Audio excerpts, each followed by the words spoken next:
Malapit ko nang tanggapin na hindi ako magaling. Walang espesyal sa akin, walang kamamanghaan o kagigiliwan. Hindi ako tulad ng iba na mahusay sa kwentahan o sa kwentuhan.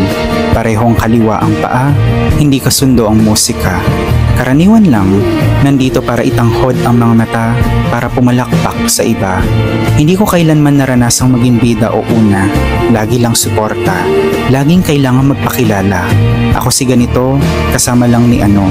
Pagkatapos ay balik na muli sa pagiging ordinaryo. Walang maipagmalaking talento o lubhang talino o nakakabilib na kwento. Kaya't unti-unti ko nang tinatanggap na di ako magaling. Maaring marunong lang o sanay pero di ko masabing mahusay.